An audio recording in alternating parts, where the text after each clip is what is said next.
Hello అండి, welcome back to my channel. ఇంకొక మంచి రిక్వెస్టెడ్ వీడియోతో మీ ముందుకు వచ్చేసానంటే అదేంటంటే ప్రతి గర్భిణీ స్త్రీ చదవవలసిన స్త్రీ గర్భరక్షాంబిక స్తోత్రం అండి.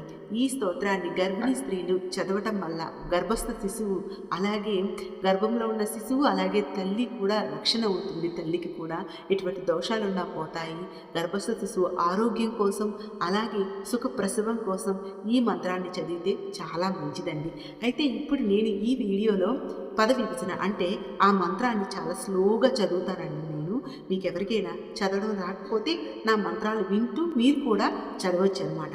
అయితే మీరు ఏం చేస్తారంటే ఆన్లైన్లో మీరు గూగుల్లో శ్రీ గర్భ రక్షాంబిక స్తోత్రం పీడిఎఫ్ ఇన్ తెలుగు అని కొట్టండి. కొడితే మీకు గర్భరక్షాంబిక స్తోత్రం వస్తుందండి. చదవటం వస్తే ఓకేనండి, ప్రతిరోజు చదువుకోండి.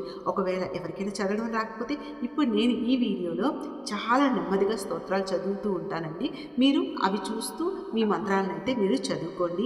ఈ మంత్రాలను చదివిన ప్రతి ఒక్కరూ తల్లి బిడ్డ క్షేమంగా ఉండాలని, వాళ్ళకి సుఖ ప్రసవం జరగాలని కోరుకుంటున్నానండి. అయితే వీడియో స్టార్ట్ చేసే ముందు ప్లీజ్ అండి ఒక లైక్ చేసి ఈ వీడియోని స్టార్ట్ చేయండి. ఎందుకంటే మీ ఒక్క లైక్ వల్ల ఈ వీడియో చాలా మందికి సజెస్ట్ అవుతుందండి. మీలాగే అందరూ చూడగలుగుతారు. ఓకేనా? ఇంకా లేట్ చేయకుండా స్టార్ట్ చేసేద్దామండి. శ్రీమాధవీ కాననస్తే గర్భరక్షాంబికే పాహి భక్తాం స్తువంతి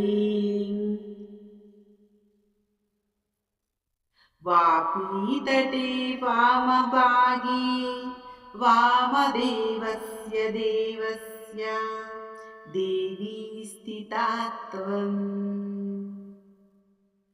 మాన్యావరేణ్యా వదాన్యా పాహి గర్భస్థజంతూన్ తథా భక్తలోకాన్ శ్రీగర్భరక్షాపురీయా దివ్యసౌందర్యయుక్తా సుమాంగల్యగాత్రీ దాత్రీ జనిత్రీ జనానాం దివ్యరూపాం దయాద్రాం మనోజ్ఞాం భజే త్వాం. ఆషాఢమాసే సుపుణ్యే శుక్రవారే సుగంధేన గంధేన లిప్తా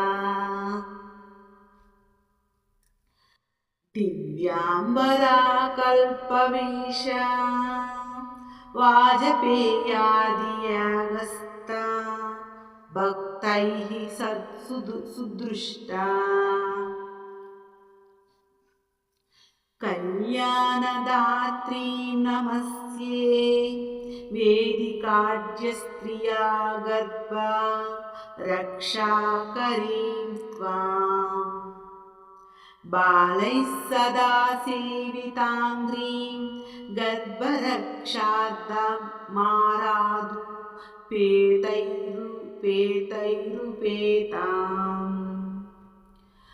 బ్రహ్మోత్సవే విప్రవీద్యాం వాద్యఘోషేణ తుష్టాం రథే సన్నివిష్టాం సర్వార్థదాత్రీం భజేహం దేవవృందైరపీడ్యాం జగన్మాతరం త్వాం. ఏతత్కృతం స్తోత్రరత్నం దీక్షితానంతరామేణ దేవ్యాశ్చతుష్టై నిత్యం పఠేద్యస్తు భక్త్యా పుత్రపౌత్రాదిభాగ్యం భవేత్తస్య నిత్యం భవేత్తస్య నిత్యం భవేత్తస్య నిత్యం భవేత్తస్య నిత్యం. చూసారు కదండి, ఈ వీడియోని సో ప్రెగ్నెంట్ లేడీస్ మీకు వీలైన సార్ అలా చూడడానికి మనకి చదవడానికి కూడా పెద్ద కష్టమేం లేదు కదండి, కొంచెమే ఉంది. మీకు వీలైన సరల్లా మీరు కూర్చొని ప్రశాంతంగా ఈ మంత్రాన్ని అయితే పఠించండి. ఈ మంత్రం పఠించిన అందరూ, పఠించిన వాళ్ళు కూడా అందరూ, గర్భిణీ స్త్రీలు అందరూ కూడా హ్యాపీగా ఉండాలని, గర్భస్థ శిశువు కూడా ఆరోగ్యంగా ఉండి సుఖప్రసవం జరగాలని కోరుకుంటున్నానండి. జై శ్రీ మాత్రే నమః.